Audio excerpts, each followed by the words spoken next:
It's the second largest city in Bulgaria, so that's pretty good. By population or by I land believe. area? I think it's by population because the biggest city by population is Sofia, but the largest by land area is Pleven, if you were wondering. I looked this up for the show. How do you know This has been Opera Bulgaria Score. On the Dallas Opera Network, you're listening to Opera Box Score. Let's get ready to rumble! Wherever you are, however you're listening, it's Opera Box Score. I'm your host, George Cederquist, joined on America's talk radio show about opera by Oliver Camacho, Matt Cummings, Weston Williams, and Ashlee Hardgrave. All right, this week we go inside the huddle with Murrah. The countertenor is on a fast rise to stardom after participating in a public master class with Joyce DiDonato and winning a series of competitions, including Houston Grand Opera's Concert of Arias earlier this month. Oliver asks about the viral video he made with his twin brother, Kamon. And for the first time on OBS, our guest curates a playlist for you, the fans. Plus, 2-minute drill. Sonia Yoncheva receives the keys to the city. We'll tell you which one.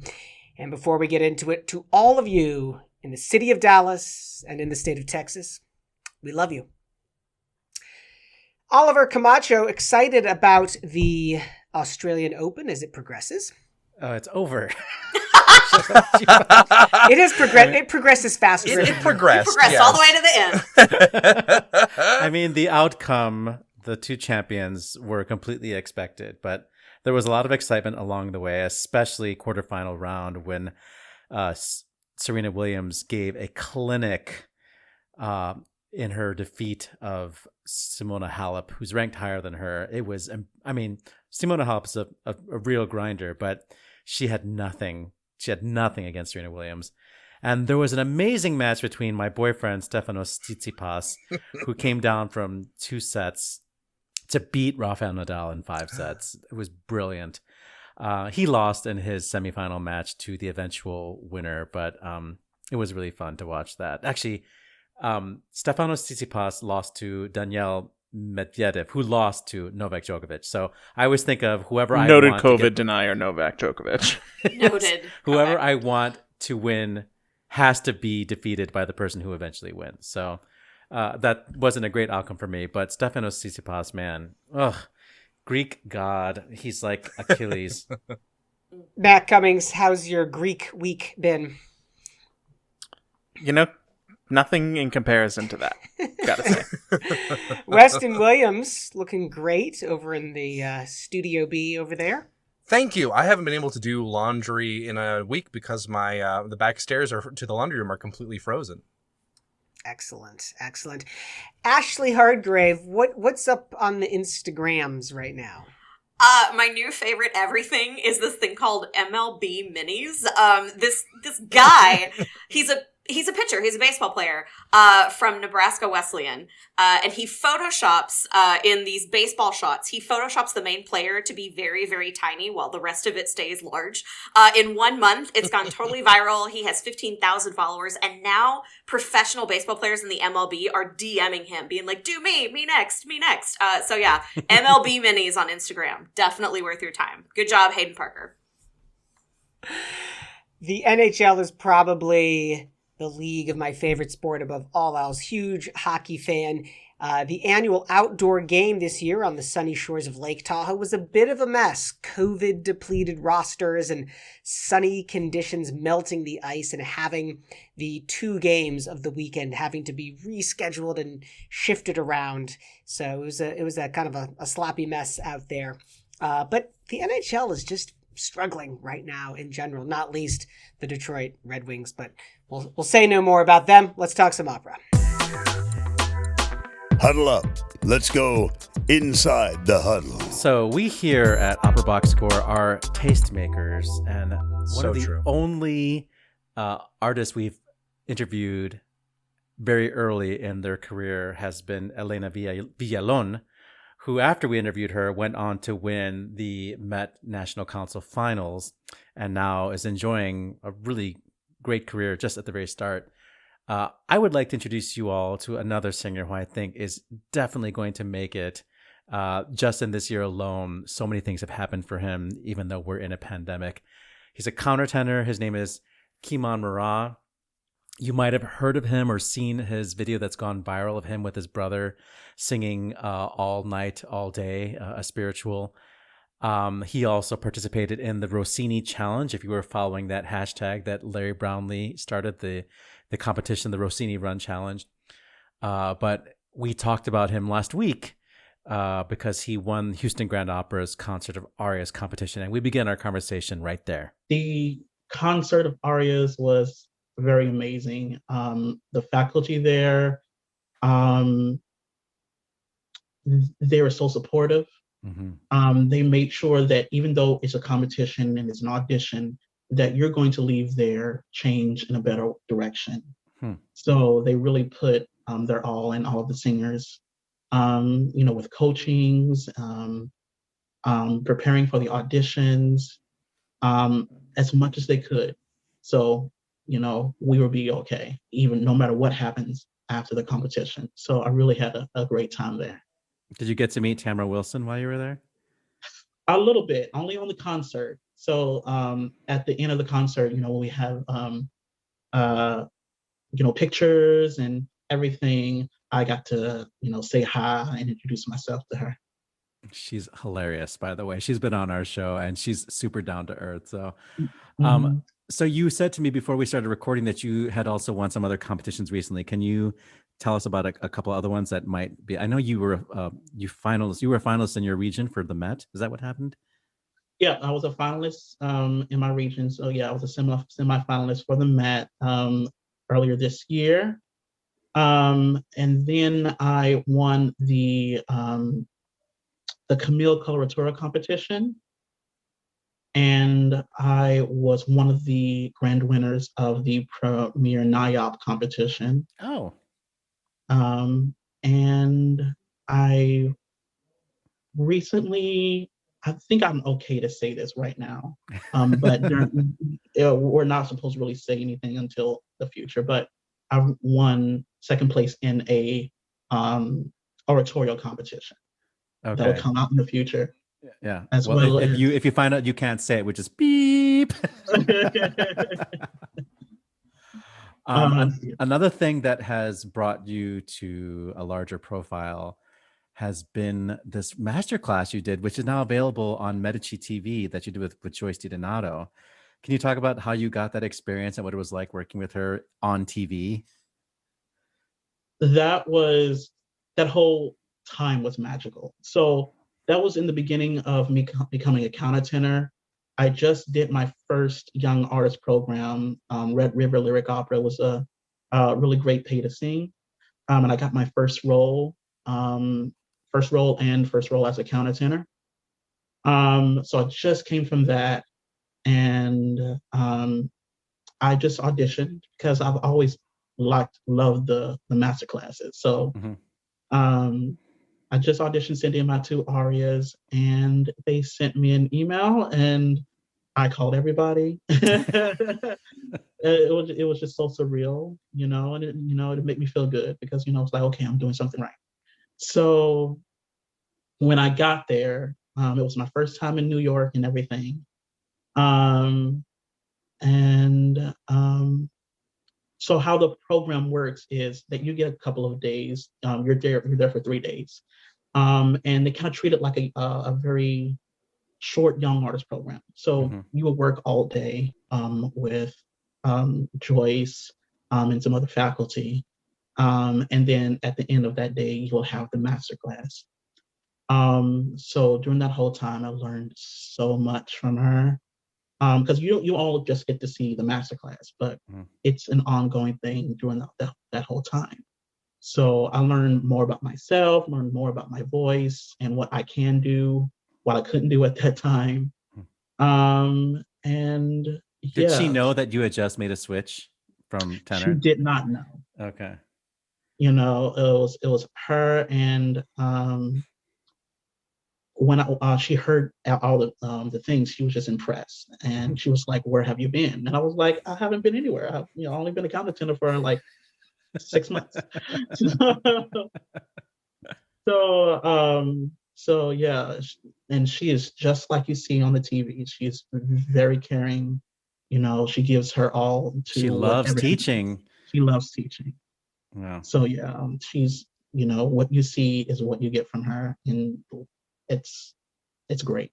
I mean, opportunities like that, I think people don't fully appreciate how hard they are for the singer actually to be coached in real time, in front of an audience, and how sometimes we cannot implement what's being taught in that moment. We actually need a moment to like go work it out, to have to do that in front of a camera forever.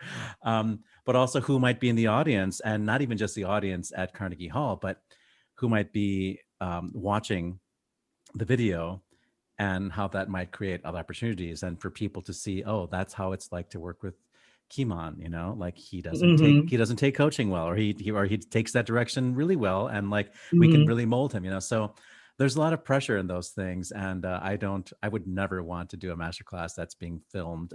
That's so God bless you for that. So we just talked about you making a transition from tenor to countertenor, but your twin brother is also a tenor? Yep, he is a tenor. Was there a time when you were both singing like tenor duets? Are there tenor duets that you guys used to do? The only tenor duet that we did was like Sound the Trumpet. Yeah, which is actually a countertenor duet. Yeah. So yeah, there's not many out there, We did do we did a Poor Game Best, and we were both we were understudying each other, so we were double cast at the same moment. So other than that, that's all we've done. Sport and Life? Mingo. Okay. But we used to be in a boys' choir where we were both sopranos. Okay. But I was a soprano up until I auditioned for school, and he was like, I'm gonna do alto, and then maybe he was like, but yeah. So I stuck with it, and he just went on down.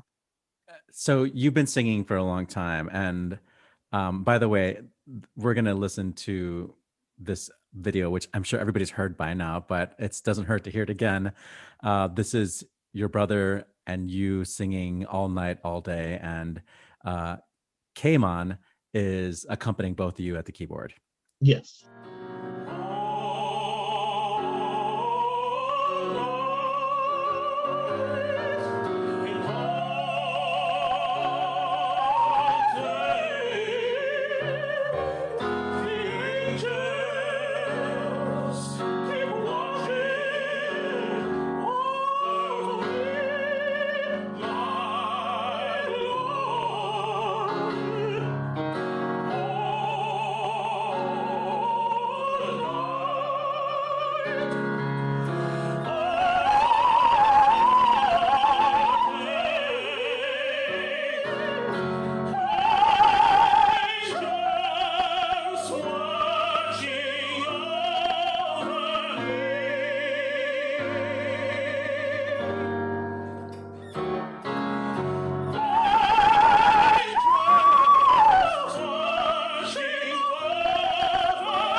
How many times has that been watched at this point? Do you know? I think it's around the 134,000 views right now. So I'm just happy. Every day I look back and I was like, oh, okay, okay. Well, the blend is great. The feel is great, but you're just going off. It's like you're in a different world when you're singing that, and it's just so joyful. But I remember the first time I saw it, like just my jaw was on the floor. Like I had no idea that you could sit down and sing like that. Like that's the type of singing that I need to do standing up if I'm even going to try. You make it look so easy.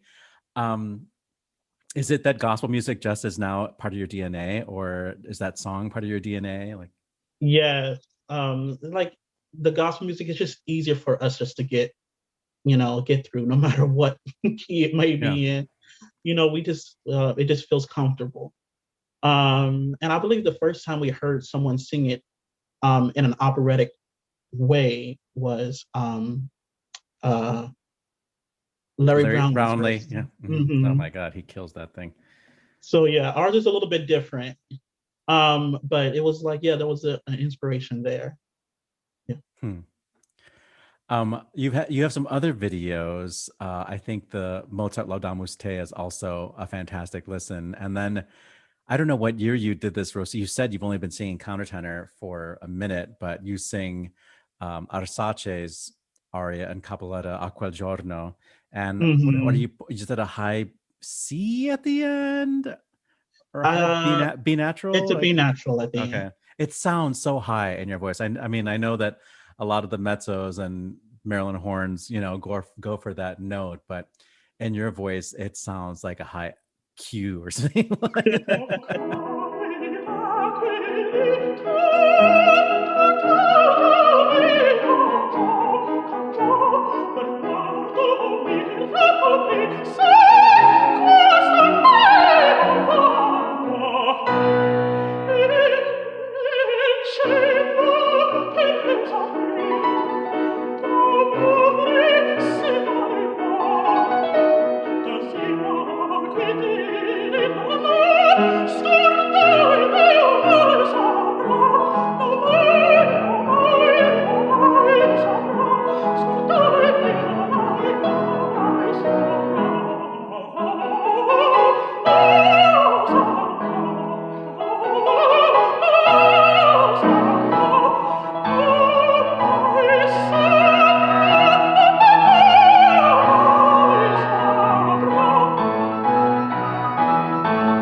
How comfortable are you going? How high do you feel like your voice can go, like on stage?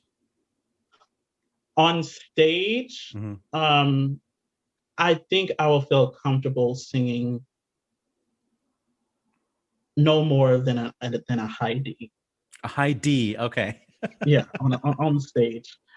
We don't know anything above that. I can't trust it. Yeah. Have you ever done anything higher than a B in a performance? Than a B? Oh, yeah. When I did Montezuma and I was a soprano, my aria had a D in there. My movie in Rondra that I sing, I put a D in there as well. Jesus. So the coloratura seems to come pretty naturally to you, and you have a very flamboyant idea about ornamentation. Can you talk about either like developing the coloratura or developing the upper register, or figuring out how to ornament stuff, or all of the above? Believe it or not, the ornaments did not come easy to me. Yeah. When I was a tenor, I've always had a problem with legato, developing. I had a problem with keeping my voice sustained. So a lot of the times we would focus on melismas and vocalises to get my voice moving to help that. So when I moved to countertenor, still had a problem with legato. So I was like, let's do something that moves. So the first aria that I ever learned that moved was, it was more of a oratorio, and it was Exultavit from Bach. And that was very hard for me, but I figured it out. And that's what I used for my auditions at that time. And then I started doing a movie in Rondra, which was still really hard, but I was like, well, if she can do it, I can do it too. Shirley Verrett, sorry. We'll talk about that soon. So I had to really work at it. And I remember my first role at Red River Lyric. I got the role of Ptolemy. And Ptolemy doesn't have a lot of coloratura, but you know, it has a little line. It took me 2 months to really get it. So needless to say, I put in the work to feel comfortable with coloratura.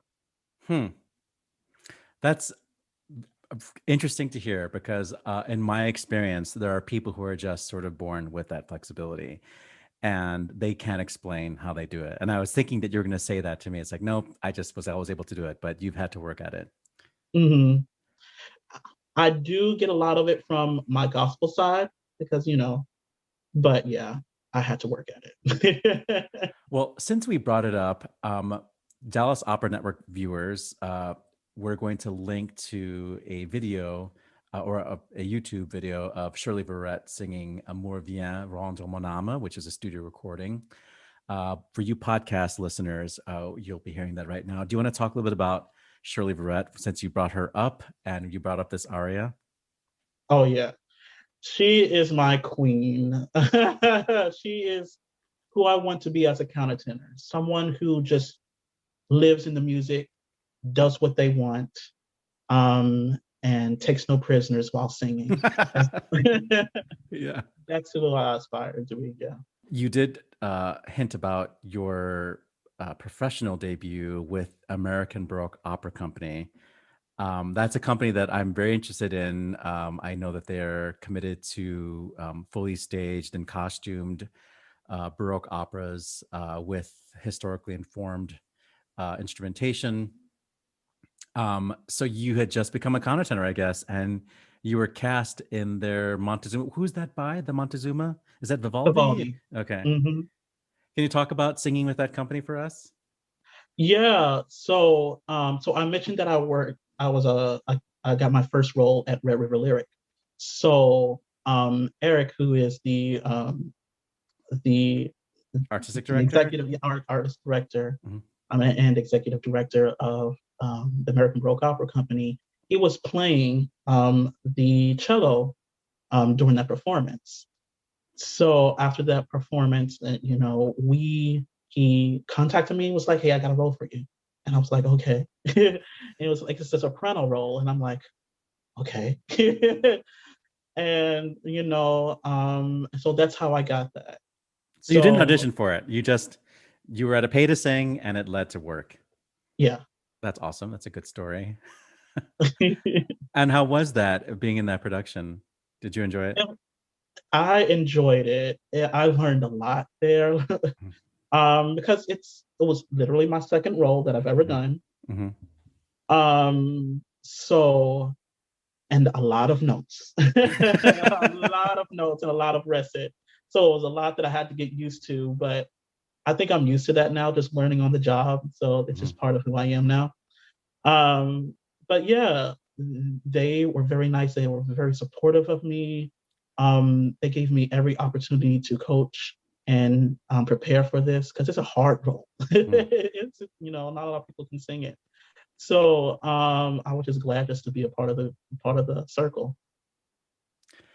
So now that you've been in this world for a little bit, I'm sure you noticed that the early music community, which is, you know, a subset of the classical music community, is even more white than opera is. And I know we talked about this before we started recording, that you are working on your own initiative to support your colleagues. You want to talk about that a little bit right now? Yeah. So I have a Facebook group called Black Countertenors, and it's basically just to highlight Black countertenors of color that showcase, you know, professionalism, great technique, and everything, to encourage more young Black countertenors for the new generation, because there's not a lot of us out there. Mm-hmm. And I believe there has not been a countertenor yet to sing on Met stage in a production. There will be a Black countertenor. A Black countertenor. Yeah. There will be, I believe, John Holliday will be singing. So he'll be the first countertenor to ever sing on the Met stage as a production and not a recital. And the first recital is Derek Lee Reagan. Mm-hmm. So there's not that many of us working, but that doesn't mean there's not many of us. So in the group that I have, there's about over 200 countertenors in my group right now. Some who are still developing and some who have been singing all over the world. They just have not gotten that chance, that big break. So I want to, get my platform and help everybody move together. So we all know John Holiday. Derek Lee Reagan is part of that incredible Farinelli video where his voice was spliced with, I forget her name, Eva Podlowska or something like that, some Polish coloratura soprano for the Farinelli mashup. And he also has an incredible spirituals recording. And then there's Daryl Taylor, who used to sing tenor and then made the switch to countertenor. Are there a couple other you'd like to highlight for us, since that's where my knowledge of Black countertenors sort of goes dry? Yeah. So there's an up-and-coming Black countertenor. His name is Carl Alexander. He's actually, I'm doing a series called Countertenor of the Month. And nice. He is my Mr. February today. And he is a great singer. And he should have a big career. So if you have a chance, get a listen to Carl Alexander. Oh, of course. Carl's from Chicago. Hello. Yes. I love Carl. Okay. I was like, how come that name sounds so familiar to me? No. Yeah. He's incredible. Yeah. I've heard him sing a lot of different stuff. He sang Honey and Rue at his master's recital, and he sings the hell out of Strauss, like actual, like Richard Strauss, So no, he's brilliant. Yes. He sings it down. Yeah. Yeah. And also, there was a countertenor who recently passed away this year. His name is Matthew Truss. And he was an up-and-coming countertenor. I believe he placed in Dallas Opera's competition a few years back. And he had a fabulous voice. So he is one that everybody should listen to as well. Okay. Good to know. So you did the Rossini challenge with which Larry Brownlee was like a Rossini run challenge is what it was called. And you talked about Larry Brownlee as being an inspiration to you. And you just, I don't know, I feel like you've really gotten a good idea about how to game social media, especially with, the video content that you've already put out. Is that something that just because of your age, it's becoming natural to you, or is that something you think about the strategy for how to put yourself out there and get noticed because there's not that many professional opportunities at this point? That's exactly it, because I already knew that, there's a big risk of me becoming a countertenor. Will I be able to get a job? Will I be able to have a career at all, being a countertenor and Black? So I was like, okay, if I'm going to do this, let's make sure that all of my audition videos are at a certain level to where I can put them on Facebook or social media to where, I'll be able to get seen, post regularly, not a lot. I don't sit down and try to calculate. But yeah, there is some thought into that, because I know that, it might not happen for me. So I can't have the same career path as a soprano. It's just not going to be possible. So if I wanted a career, I had to put myself out there. So for those of you watching the Dallas Opera Network, we're going to link to a playlist that Kimon has put together. And if you're listening to the podcast, you will hear some of these clips in the interview. Let's start with Cecilia Bartoli. Why did you choose Sposa son disprezzata? And what do you love about Cecilia Bartoli? There's many reasons why I love her. She was one of the first people that inspired me to become a countertenor. Just the way that she sings, that everybody knows her for her coloratura. It's great, it's fabulous. But I love her for her legato and for her word phrasing and That's why, you know, I listen to her. So Sposa son disprezzata, very simple music, you know, only 2 phrases, but the colors that she's able to, you know, put into this 4-minute aria is astounding. So, and yeah, and I actually sing this aria today.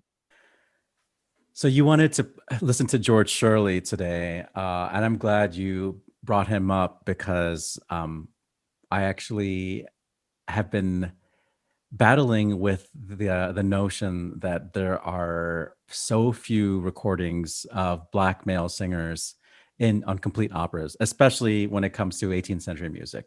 Mm-hmm. So George Shirley recorded the role of Idomeneo, and he recorded the role of Ferrando in Così fan tutte, and he's also on a really fantastic Pelléas and Melisande recording, which is not 18th century.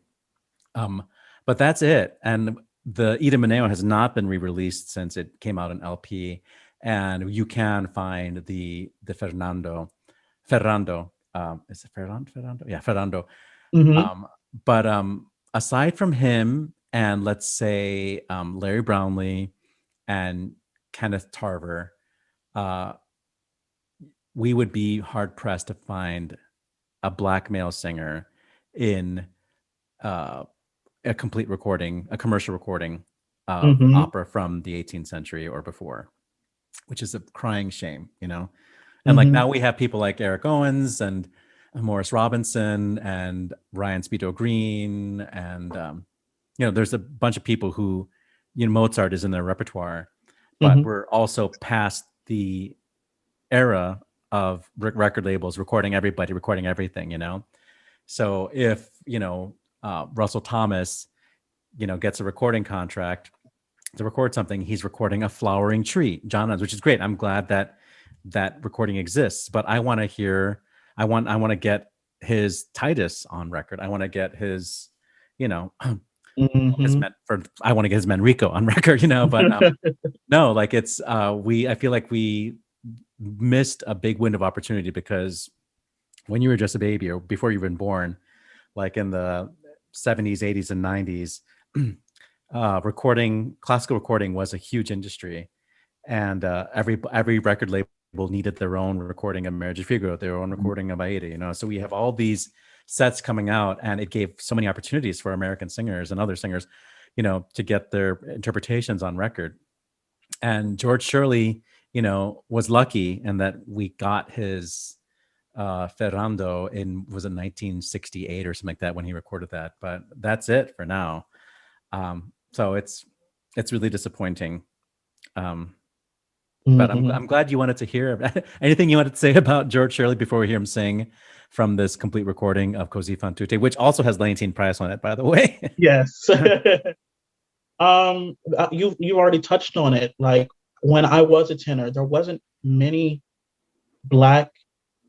There just weren't Black tenors that I could listen to. You know, like you said, there was Kenneth Tarver, and George Shirley, and my voice kind of fit in between the two.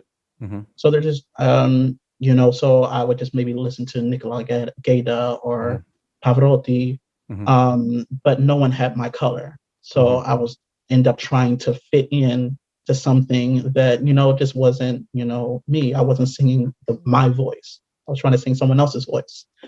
So I'm just happy that there's more Black tenors, Black male singers in general singing lead roles in operas and recording now than ever was before. Thanks again to Kimon Murrah, who is currently, we didn't talk about this, but he is currently a young artist with Florida Grand Opera. And he gives a full concert on March 10th, as I believe, as part of his apprenticeship. So look out for that, March 10th. We'll probably amplify it on our social media. And he also wanted me to let you know that he will be singing the role of Bertarido in Handel's Rodolinda at the Aspen Music Festival this coming summer, conducted by Patrick Summers. Cool. Very cool. Thank you, Oliver, and thanks again to Kimon Murrah. I don't watch college basketball, so I wouldn't know that my number 3 Michigan Wolverines beat our hated rival, the number 4 Ohio State Buckeyes, over the weekend. I think Ashlee, that's the Ohio State, George. You got to get the article in there. Kevin Mather out in Seattle. What gives? Why? Okay. I have a feeling that not everybody knows a whole lot about this besides George, Senior Frog, and me. So in a move that surprises no one after remarks that sadly also surprise no one, Kevin Mather was the CEO of the Seattle Mariners. He resigned this afternoon. He was at a Rotary Club meeting for some local chapter earlier this month, and in the course of 45 minutes, talking off the cuff, he disparaged a Japanese player for not learning English. He belittled a second-star prospect from the Dominican Republic, also for his language skills, and then complained that one of the franchise's best players over the past decade was overpaid. So all of this just came to light literally in the last couple of days, and yeah, it's...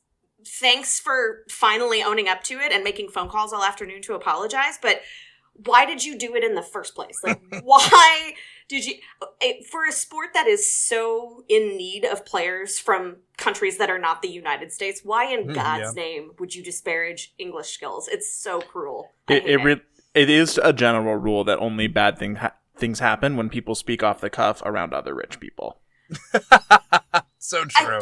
I wouldn't know. I know two rich people, and I see them once a year, and most of the time I just feel wholly inadequate the entire time, so I'm barely speaking, let alone saying inappropriate things. I saved that for you guys. Oh, thanks, Ashlee. If it was a major artistic director of an American opera company who disparaged a Japanese singer for not learning English, belittled a second singer prospect from the DR for her language skills, and complained that opera's best singer over the past decade was overpaid, I wonder what would happen to that person. 2-minute drill coming up now.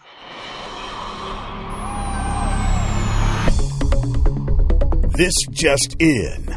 The 2-minute drill. All right, listen up. Here's everything you need to know about what happened in Operaland this week. This week in trading news, friend of the show and the most sought-after director in the time of COVID, your favorite, James Dara, will become artistic director and chief creative officer at Long Beach Opera. His new contract begins immediately. The Boston Symphony Orchestra has appointed Gail Samuel as its first female president and CEO. Samuel comes to Boston with 25 years in senior leadership at the LA Philharmonic. The Juilliard School welcomes bass baritone alum Kevin Short to its voice faculty beginning in the fall of 2021. Short is a prolific performer and has sung at top opera houses around the world, including regular performances at the Metropolitan Opera. Short joins Denise Graves and pianist Howard Watkins as one of only 3 black artists on the Juilliard voice and opera faculty. They should hire our own Oliver Camacho, who would net them cumulatively 1 Mexican, 1 Filipino, and 1 gay, truly a triple threat. Me. This week in honorifics, Sonia Yoncheva has received the title of Honorary Citizen of Plovdiv, Bulgaria. Yoncheva thanked the awards committee, saying, "I feel so honored to be awarded the title of Honorary Citizen. I am thankful to my hometown for this extraordinary recognition, and I will continue to work as a cultural ambassador of Bulgaria and Plovdiv with passion and faith." Ashlee, your Bulgarian accent is dreadful. After over 130,000 views, Opera Rome will extend its streaming production of I Puritani, starring friend of the show Larry Brownlee. Puritani can be streamed on operaroma.tv for free until February 28. They are clearly trying to compete with Kimon Murrah's video views. This week in shame, Anna Netrebko has once again put her foot in her mouth over face masks during the global pandemic. In a social media post, the soprano called it a crime against health, voice, lungs, and heart to wear a mask, and said that she, quote, refuse and protest to sing an opera in mask. Red X emoji, red X emoji, red X emoji. This is the latest in a series of tone-deaf social media posts about the pandemic from Netrebko, whom we must remind you was literally once hospitalized for COVID-19. The Baltimore Symphony is distancing itself from remarks made on social media by principal flutist Emily Scala, who questioned the safety of COVID vaccines and the results of the recent U.S. presidential election. Said the Symphony's official Facebook account, Ms. Scala does not speak for the BSO, nor do her statements reflect our core values or code of conduct grounded in humanity and respect.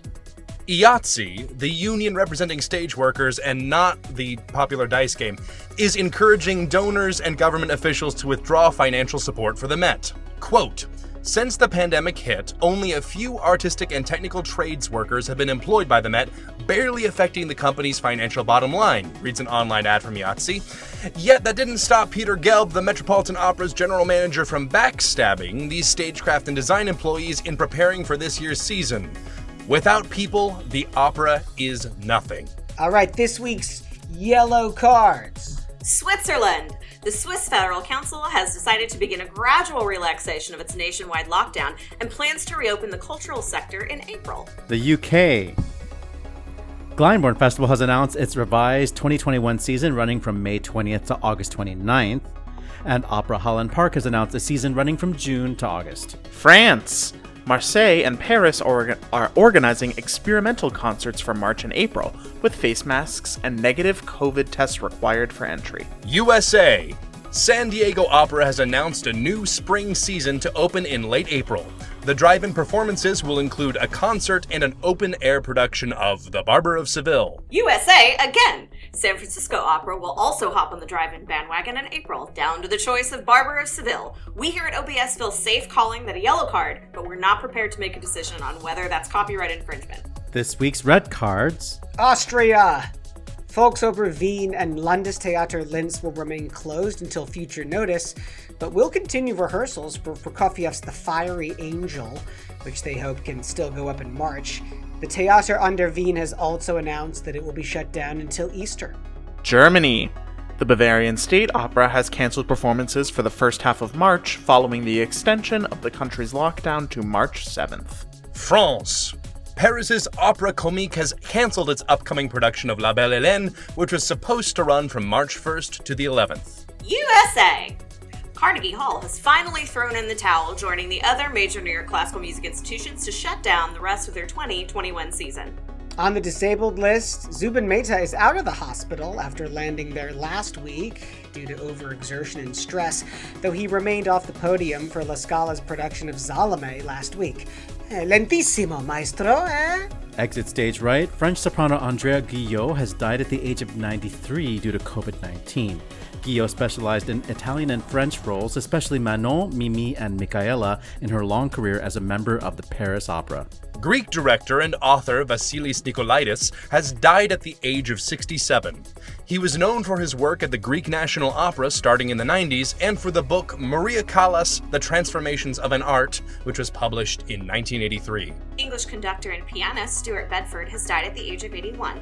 From 1974 to 1998, Bedford was one of the artistic directors of the Aldeburgh Festival and performed at major opera companies throughout his career. He is especially known for his interpretation of the works of Benjamin Britten, whose final opera, Death in Venice, was premiered under Bedford's baton. Music critic Peter G. Davis has died at the age of 84. Davis's sharply opinionated reviews of all forms of classical music, but especially opera and the voice, could be read over a 50-year career at the New York Times and New York Magazine. And on this day, February 22nd, in 1722, it was the first performance of Giovanni Bononcini's opera Griselda in London. Two operas by Niccolo Piccini premiered this day, L'Americano in Rome in 1772 and Attis in Paris in 1780. In 1876, it was the birth of Italian tenor Giovanni Zenatello in Vienna. The Emanuele Volferrari version of La Cenerentola premiered in 1900 at La Fenice in Venice. In 1925, it was the birth of Italian soprano Gigliola Frazzoni, who created the role of Mother Marie in The Dialogues of the Carmelites. And in 1930, it was the birth of American soprano and ghost singer extraordinaire Marni Nixon in Altadena, California. And that's your 2-minute drill. You may not know her name. Well, you do if you pay attention to, like, Hollywood Scuttlebutt from mid-century. But Which you definitely... is that, specifically. Yeah, I mean, you definitely That's know her... also my drag name, Hollywood Scuttlebutt. Hollywood Scuttlebutt from the mid-century. She did the ghost voice for the singing voices of Marilyn Monroe in Gentlemen Prefer Blondes, which means that diamonds are really her best friend. Deborah Carr in The King and I. Natalie Wood in West Side Story, and most famously, Audrey Hepburn in My Fair Lady. Like, those are incredibly different musical roles, and she did all of them, and, like, sounds a lot like the person that she's trying to dub for in each case. Like, she was a phenomenal talent. And what a thankless job, too, you know? Just, you know, especially in that era of Hollywood, you know, there was just, like, oh well, we want the face, and we'll tell Audrey background is- Hepburn that we'll use her takes, but really we're not going to. And then she watches the movie and she's like, I sound amazing. I sound exactly like Marnie Nixon. I'm glad we can celebrate her life. I hope we can also celebrate Stuart Bedford. For me, when someone like this dies, the man who conducted Death in Venice, it's like one more link between us and the present, and Benjamin Britten has gone. And I'm saddened by that. I'm really, really saddened by that.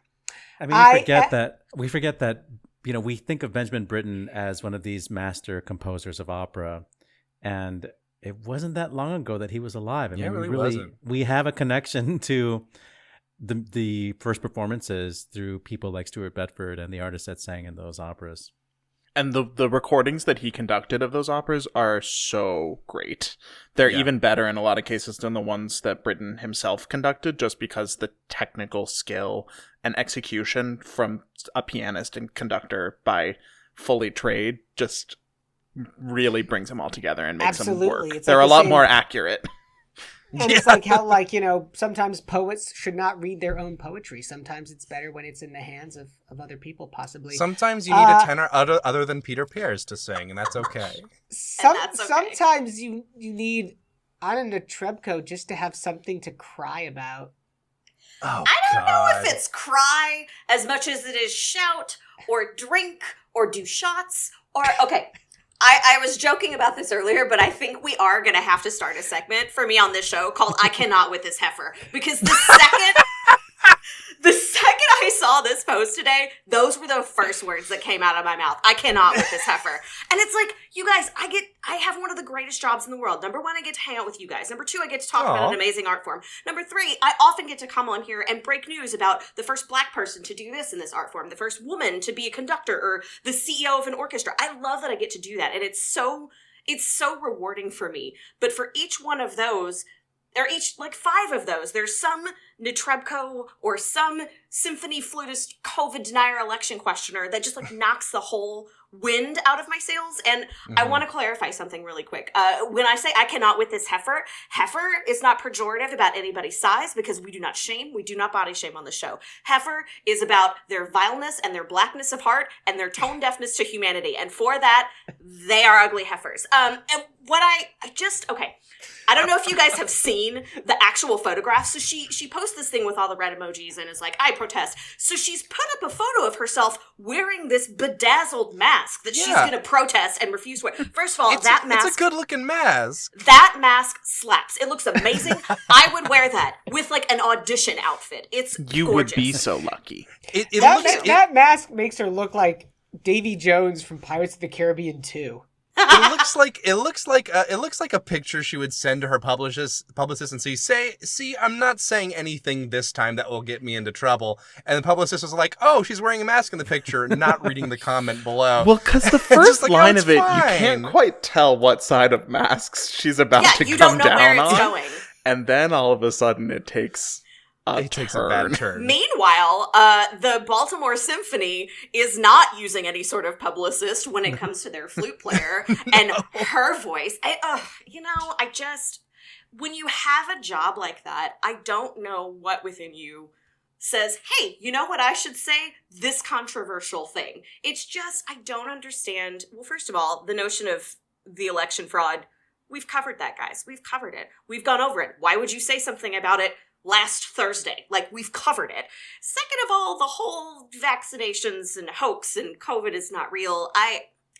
I don't know what rock you have to live under to believe that. Maybe it's an orchestral rock that has a flute on it. But good on Baltimore for just being like, hot potato, not it, and backing away. Good on them. Yeah. But they haven't fired her yet. No, they just rebuked her. Yeah, and honestly, maybe that's the way to go. Like, I don't know. I don't know if it's enough of a cancel-worthy thing. It's tricky because as much as she's the principal flutist of the symphony, but she's not like a star on like the like an Anna Netrebko. Like, we're referring to her as the flutist and not Anna Netrebko, as she likes to proclaim herself to be so often. I am Anna Netrebko. Well, she is Anna Netrebko in her defense. That's who you are. Yeah. But that's the only part I will defend. Which is what she said in all caps to somebody that was trolling her on the Facebook post. I'll post that little screenshot here. You know, here's who you don't want trolling you is those men and women of IATSE. Wow. Yahtzee. Encouraging donors and government officials to Yahtzee. withdraw financial support for now. That is some hard ball. It's kind of amazing. I don't know That's how. gangster. I don't know how like that is Teamster. That is some Teamster stuff. I don't know if that's like a super common tactic, but like it's really interesting because they're taking out public ads trying to convince normal donors to withdraw their money from the Met, and they're literally like going to government officials. They're like lobbying people to be like, "Hey, remove government funding from the Met until these workers are back in place." And oh man, I feel like every week these negotiations get nastier and nastier. Dirty. Well, like that's kind of how union negotiations tend to go in almost every circumstance. True, but I feel like every week there's like an escalation even beyond what I thought was as bad as it was going. We're going with dueling press releases, and now like parents are getting called, people are getting put in timeout. Well, Dueling press releases. Does that have a theme song like Dueling Banjos? and dueling recitals too. Yeah. Yeah. Yahtzee. I have to do it every time. Yahtzee. So we've been talking about these Met Union labor disputes almost every week now, and something we talk about every week also seems to be James Dara. We will have to say his name every week. Golden boy James Dara. James Dara. We love you, James Dara. Congratulations on your new job. This is also the James Dara Show. He is coming for Alexander Neef. Better watch his back. It's Opera Box Score with James Dara. I'm James Dara, joined by my co-hosts James Dara, and James Dara. Can you change that thought bubble behind you to say James Dara? So All day I dream about James Dara. Long Beach, of course. Andreas Midisek went to Long Beach from Chicago Opera Theater. No, he was doing both at the same time. Yeah, he was two-timing. That's true. He was two-timing at that point. We call it Neefing, He but stepped sure. down in 2019. Yeah, it wasn't that long ago.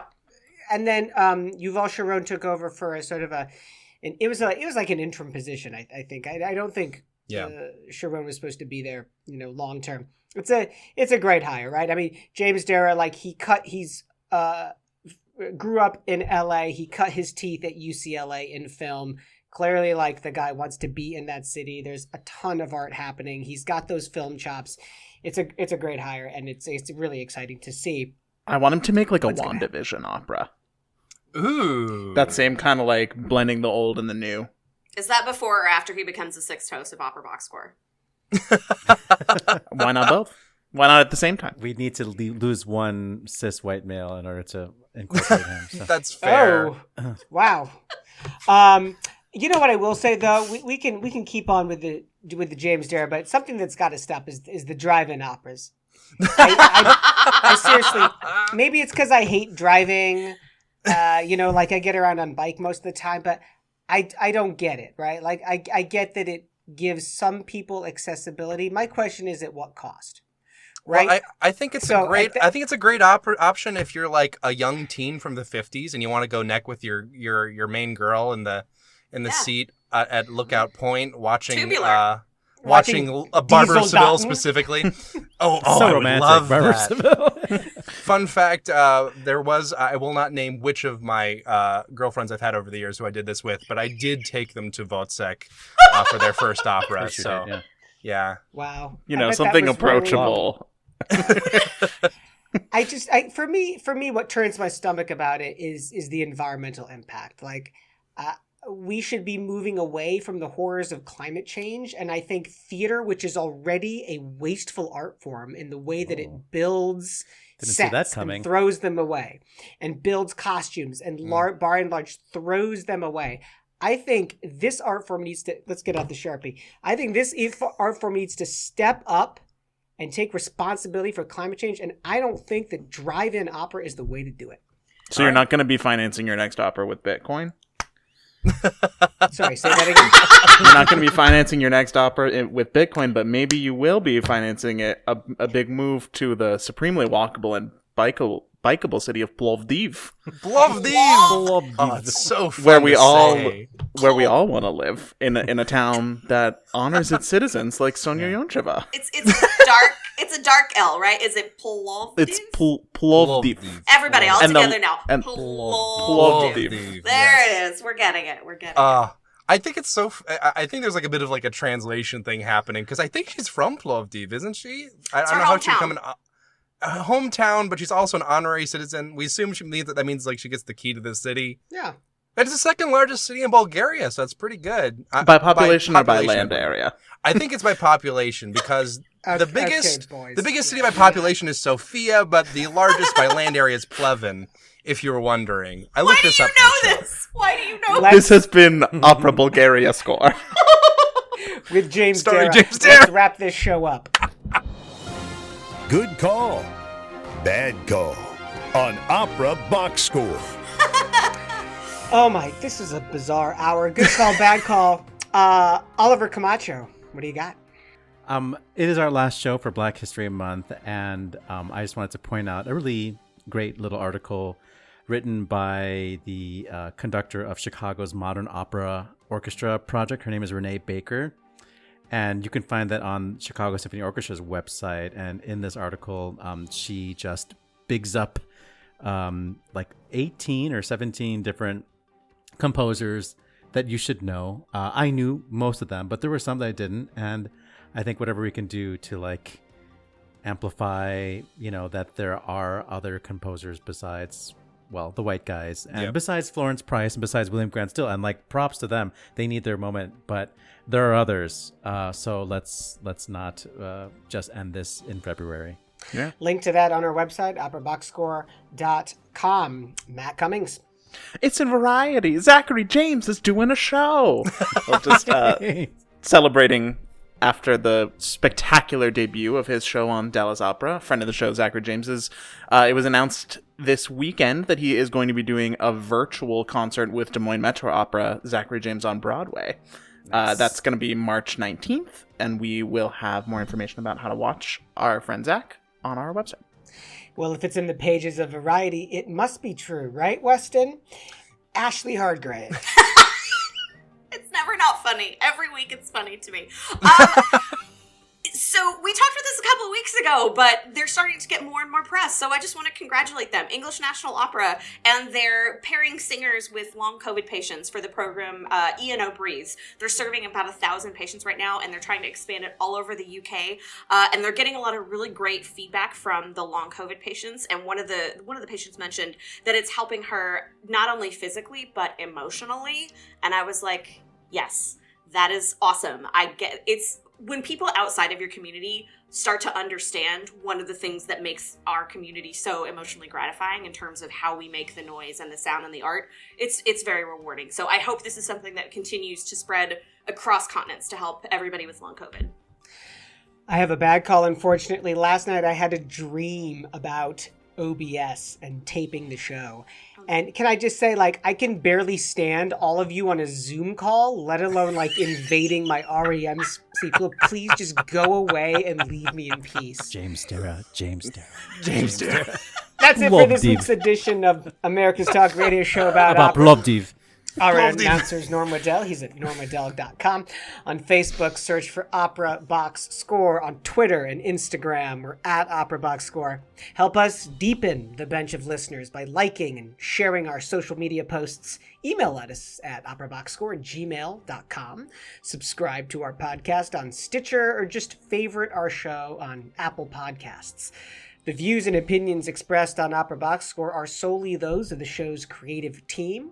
Any rebroadcast, reproduction, or other use of the accounts of this show without the express written consent of Opera Box Score would be smooth sipping. Our creative consultant is Oliver Camacho. Our audio and video editor is Weston Williams. For our guest, Murrah, and your co-hosts, Matt Cummings and Ashlee Hardgrave, I'm George Cederquist, asking you to continue the conversation about opera as you plan your Mexican getaway. We're back with an all-new show next week when we go inside the huddle with the Ryan Opera Center ensemble pianist Chris Reynolds. Plus you get more opera headlines, more hot takes, and more body shots. Join us.